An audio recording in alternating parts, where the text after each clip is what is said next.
Assalamualaikum, hörmətli qərindaşlar. Şərq Türkistan sürgündü hökuməti televiziyasının xəbərlər proqramısında görüşənləri qızğın qarşı alırız.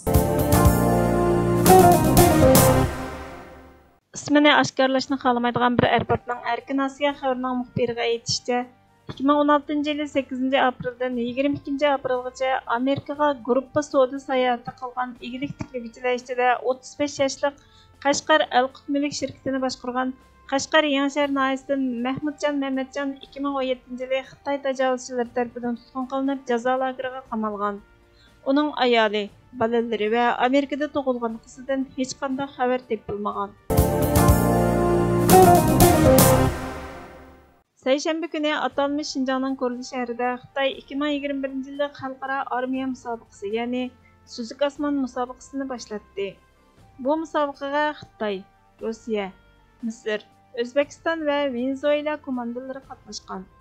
Bu yilgi faoliyat mahorat musobaqasi, hamkorlik musobaqasi va birlashma musobaqasidan iborat 3 bosqichni o'z ichiga oladigan bo'lib, qatnashuvchilar mahorat va hamkorlik musobaqasi uchun 9,15 kilometr oraliqni besib o'tishi, birlashtirilgan musobaqa uchun 12 kilometr masofani besib o'tishi kerak. Etishish odam elib yurishga aplik havo mudofaa sistemasi yoki manfaatini o'z ichiga oladi. Ular yer yuzidan havoga qo'yib beriladigan boshqariladigan bomba bo'lib, shaxs yoki kishilar to'pi aeroplanga qarshi qo'yib berilaydi. Ular jang maydonidagi askarlarni aeroplandan qo'g'dash uchun loyihalangan. Bu musobaqada Rossiyadan boshqa barliq qatnashgan davlatlar Xitoy ta'minlagan qurol va uskunalarni ishlatdi. Xitoy komandasi Ozodlik armiya 83-gruppa armiyasi qaramog'idagi brigadadan tanlangan. Xitoy armiyasining dengiz armiyasi va havo armiyasi tunji qatim Suzuk Osmon musobaqasiga qatnashdi. Bu faoliyat havo mudofaa boshqarilgan bomba askarlarining mashina haydash, boshqarilgan bomba etish va etish mahoratini sinash bo'lib qolmay, qatnashchilarning jismoniy va psixik jihatdagi kuchliligini sanaydi. Oxirgi natija to'siqdan o'tish, etishning to'g'riligi va umumiy ijro vaqtiga asosan baholandi. 8 ayning 28 kuni va 9 ayning 1 kuni yana 2 Suzuk Osmon musobaqasi o'tkaziladigan bo'lib, Xitoy tajovuzchilarining bu tür musobaqalarni Sharq Turkistonda o'tkazishi ko'ngillangan nurg'unlagan savollarni tug'dirdi. 1-sentabr kuni Xitoydagi maktablar o'qish boshlaydigan kun. Mamlakatdagi boshlang'ich va o'rta maktab o'quvchilariga Xi Jinpingning yangi davrdagi Xitoycha alohidlikka ega sotsializm haqidagi fikrlari o'rgatiladi. Yangi darslik Xitoy universitetlaridagi kurslarda 2020 yili tunishtirilgan Xi Jinpingning iddiasi. Xitoy Kompartiyasi bilan Xining nupusning iddiaviy kontrolligiga qanday ahamiyat berganligini tushuntirdi. Berlindagi Germaniya Tashqi munosabatlar kengashi Asiya programmasining peshqadam xizmatchisi Didi Kirsten Tatlov siyosiy ta'limot va tashviqot 1949 yildan e'tiboran Xitoy ma'rifining muhim bir qismi. Xi Jinping o'zining vazifa o'tash muddatini uzartgan bo'lib, Xitoy Kompartiyasi va o'zining falsafasi va ideologiyasini 6 yoshdan kichik bolalarga xuddi ko'paytirish jadvalini o'rgatishni xohlaydi. Bunday qilish orqali keyingi avlodlarning partiya va Xi Jinpingni davomli qo'llashini, hayotning har sohasida partiya qurilishini kafolatlik qiladi. Partiya qurilishi Xitoy Kompartiyasi tashkilotlarini tozalash va partiya a'zolari, shundoqla normal fuqarolarning qo'llashini kuchaytirish tirishchiligini ko'rsatadi, dedi. Xitoyning hozirgi zamon siyosiy mutaxassisi, Kaliforniya universiteti Riverside'ning danglik professori Berri Lin buningga qo'shilib, bu tamamen menga dedi. 24 avgust kuni e'lon qilgan yetakchi fikrda boshlang'ich maktabdan boshlab aspirantlikgacha yangi dars majburiy yo'lga qo'yiladi. Bu Xitoy Ma'rif Ministerligi 2020 yili boshlatgan universitet saviyasidagi talabni kengaytirishni maqsad qiladi.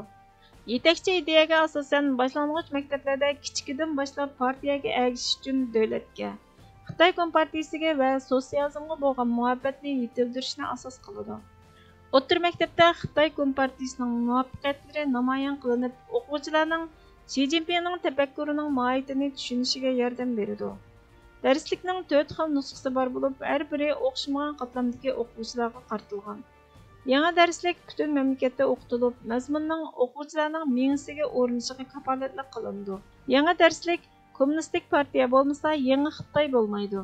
Davlat bexatarligini qo'g'dash har bir fuqaroning majburiyati qatorliq tunish shuarlar va temalarni o'z ichiga oladi.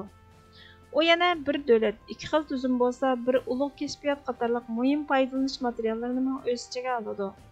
Biz Kompartiyaga chin dilimizdan ergishimiz nomli ikkinchi bobdagi Xi Jinping bovaning yuragi xalq bilan birga nomli paragrafda 6 parcha rasm bor bo'lib, suratlarda uning 2014-yili ichki Mo'ng'ul yetim bolalar bog'chasidagi gaz qizlarni yo'qlaganligi, 2018-yili dengiz bo'yidagi Qingdao shahridagi ishchilar bilan qo'l elishib ko'rishganligi, 2019-yili Qamariya yangi yil mezgilida Beijing aholilari bilan paranglashganligi, 2019-yili Chongqingda Namrat oilani yo'qlaganligi, 2019-yili Gansu o'lkasidagi yerlik oila bilan paranglashganligi hamda 2020-yili Yunnan o'lkasining yezi qishloqlaridagi osonliq millatlar bilan guruch tort yasaganligi ko'rsatilgan.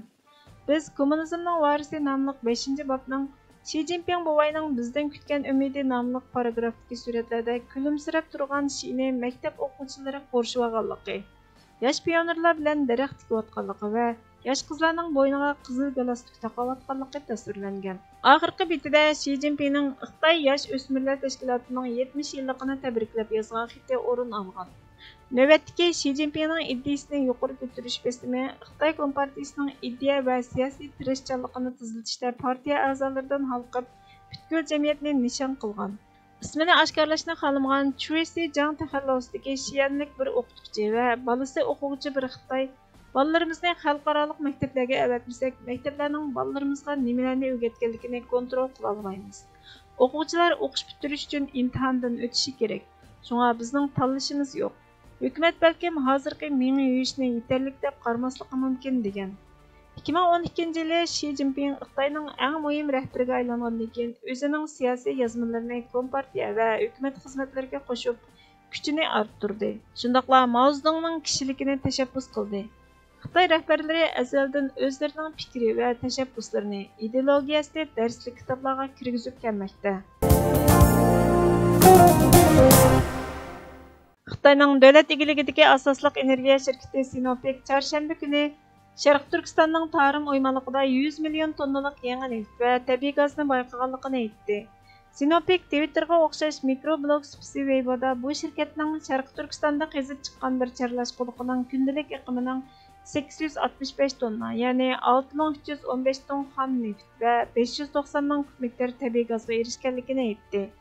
U aniq boylik mo'ljarini bermadi, faqat 100 million tonnadan ortiq neft va tabiiy gaz bayqalganligini aytdi. Sinopec'ning Tarim o'ymonligida 2016-yili bayqagan yillik neft mahsulot miqdori 2020-yili 31%ga yaqin oshib 1 million tonnaga yetgan. Tabiiy gaz ishlab chiqarish miqdori 32% oshib 350 million kub metrga yetgan. Undan boshqa Qumildagi fotoaktiv elektr stansiyasidagi 10 mingdan ortiq quyosh energiyasi yig'ish mashinasi va 220 metr egizlikdagi munara 24 soat tok ishlab chiqarilgan. Tok ishlab chiqarish kuchi har yili 60 ming tonna o'lchamli ko'mirni ko'ydirgan bilan barobar bo'lib, 150 ming tonna karbon dioksid bulg'umi qo'yib berishni azalta oladi ekan. Mashhur turk xaqani Mataxon mendan etimni berishni talab qilsang, etimni beraman. Egirimni berishni talab qilsang, egirimni beraman. Ammo vatanimning bir siqim to'pisini bermayman degan. Tajovuzchini vatanning bir g'arich tuprog'iga yaqinlashtirmaslik kerak. Bizning vatanimizni tajovuzchi ishg'ol qilgan ekan, bizning zimmamizdagi mas'uliyat vatanni tajovuzchining ishg'oliyatidan qutqizish. Chunki bir millat o'zining mavjudligini, o'zining mustaqil vatanida saqlab qola oladi.